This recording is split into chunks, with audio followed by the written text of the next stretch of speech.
Well, listeners, it is that time of the year where we start looking forward to the Melbourne Fringe Festival hitting Melbourne. But of course, this is an Australia-wide show, so we thought today we would actually take a look at a show that is playing at the Sydney Fringe, the Melbourne Fringe, the Perth Fringe, and also a bunch of other festivals as well that we'll mention a little bit later on. The show is called Lady Macbeth Played Wing Defence, and we thought today to find out a little bit more about this amazing show, we would actually get one of the co-directors on the show to chat a little bit about it. Welcome to the program, Anna. Hello, thanks for having me. Now, Anna, this is an award-winning show already, and like I said, we can pretty much say that this is coming to a festival near you because you've got so many dates coming up for it. Tell us a little bit about Lady Macbeth Played Wing Defence. What can people expect from this show, and how did it all come about? Yeah, absolutely. Lady Macbeth Played Wing Defence is essentially like a big, huge dance party. So it's really a show that's infused Shakespeare's Macbeth with netball through the form of like a netball team of like teenage girls. And it's also underscored by electronic pop synth kind of soundtrack, which is by Project Bex, who is also an award-winning vocalist, musician, and DJ based in Perth. So we collaborated with Bex on this show, and we first debuted it earlier in 2024, took out a couple of awards, sold out a few seasons, and now we're super stoked to bring it over east. So, Anna, tell us a little bit about your journey with the show. Of course, Courtney was the original writer of the show, but you're also a co-director and you're also one of the lyricists as well. Tell us a little bit about how you became involved with the show. Yeah, sure. So Courtney and I run Crash Theatre Company, which is the theatre production company presenting the show. Courtney has written the script, so she's a playwright and has written many of our shows previously.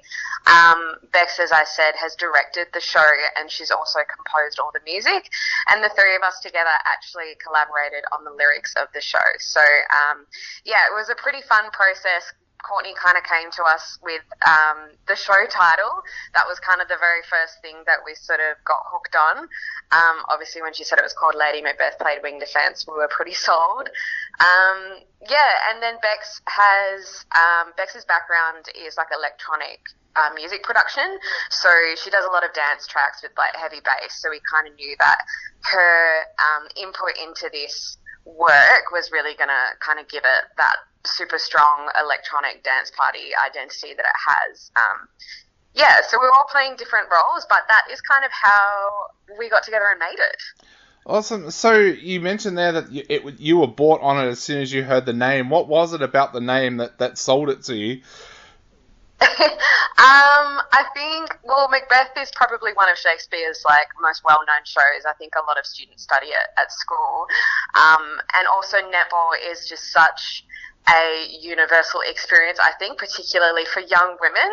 And also I think the position of wing defence just has this kind of rap of being a bit of a dud position. Like you always kind of don't want to play wing defence. You always want to be on the sidelines, and I feel like girls that tend to play wing defence, generally speaking, are always a little bit bummed about the fact that they're in that role. So it just kind of like posed a really kind of cool juxtaposition where we could sort of tell the narrative of like teenage competitive spirit and drama and ambition and like treacherous scheming and all that kind of stuff through the vehicle of netball and girls. So it was just, it really just sold us immediately. Yeah, so it's interesting. I was actually talking about this to a friend the other day, and we were talking about the fact that Australia is such a sporting nation, and for most people when you're growing up, you either play Aussie rules, cricket, or netball, or a combination of all three. Yet we don't seem to see any of those sports represented that often in theatre, television, or film. Was that a bit of a challenge for you when you first sat down to do that, like to overcome that fact that we don't see them very often in the arts? Yeah, definitely. When we first started working on the show, that was around the same time that the FIFA Women's World Cup was happening in Australia. So I think the whole rhetoric of women in sport and celebrating women in sport, and I guess the grit around how much more we need to see representation of women in sport was really something that fueled this show, I think, and I guess also it kind of drove us to sort of make a stance in that space as well. So I think definitely the show complements the importance and the power of women in sport, because it's epic and it definitely needs way more exposure, way more investment, and way more of a presence in our society, I think. Definitely. And how did you go about creating the characters that we see on stage with this show as well? Did you base it on well-known female sports personalities? Did you base it on people that you knew? How did you go about creating those characters? Yeah, so it's a cast of 8, and all the characters are actually modelled from characters in Macbeth. So obviously we've got Mac, who plays Lady Macbeth, and then we've got the bestie, Summer Banquo. If you're familiar with the Shakespeare text, it all kind of maps out in that way. Yeah. But I guess the characterizations aren't really, what Shakespeare intended, but they have kind of been reimagined to be different sort of archetypes that you would see in like a normal sort of chick flick. Like if you think about Mean Girls or Bring It On, like you've got, your goth, you've got your dips, you've got your Latinx character, you've got your hot blonde. Like we've kind of checked all of those off, so it's a pretty dynamic cast. There's definitely, I think, something for everyone in there as well. Now, for the rest of for casting those roles as well, how did you go about casting, and how did you know that you had the perfect people for each role? Yeah. So, I mean, Courtney and I are in the show as well, so that was kind of a no-brainer. We sort of saw ourselves in the show and kind of wrote ourselves in there from the get-go. But the rest of the cast, we've just been really fortunate to work with a bunch of them over previous years, and we kind of, we definitely saw roles for them as we were creating the show, but we just kind of did an open call in Perth. And honestly, it was really hard. Like, there's so much talent around. Specifically with like obviously drama, dancing and singing as well. I think these girls are all so talented, and it was a difficult decision, but we're so stoked with the team we have. They're absolutely, powerhouses. Now, like we said, it had such a successful season at the Perth 2024 Fringe World Festival. How do you feel now about being able to bring it right around Australia? As I said before, it's coming to Sydney and Melbourne, Adelaide as well. How do you feel about being able to take it right around Australia? Oh, we're so excited. We're so stoked. I just think that, like, everyone's, like, not to toot our own horn, but everyone is honestly just going to love this show.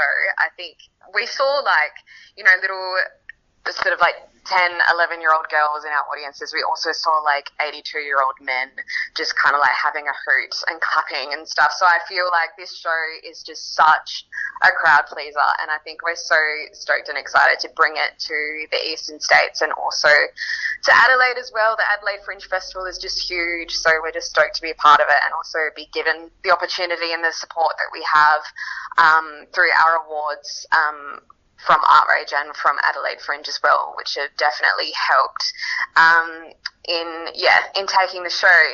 Obviously, it's a touring party of 10, so you can imagine the flights and the accommodation are not that not that cheap. But we're so stoked, and we think it's going to be great. Definitely. Now, for all of our listeners out there, Lady Macbeth played Wing Defence is on at the Sydney Fringe Festival from the 26th to the 29th of September. It's on at Melbourne Fringe from the 2nd until the 4th of October. It's on at Perth Fringe World from the 17th of January to the 16th of February next year. It's at Bunbury on the 25th of January next year as well, and also we'll be playing at Adelaide Fringe next year, 21st of February to the 23rd of March.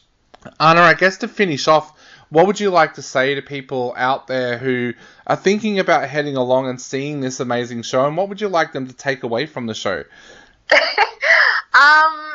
Honestly, just get a ticket and come and see it. I feel like all the tracks are such earworms. We've also released our album on Spotify, so I think if you see the show, you're going to have those songs stuck in your head, and you'll also be able to keep listening to them as you head out of the theatre as well. So, yeah, that's my number one tip. Listen to the album, get a feel for it, and come see the show. Definitely. And for all our listeners, once again, Lady Macbeth Played Winged Defence is going right around Australia. We will have all of those dates and where you can grab tickets up on subcultureentertainment.com.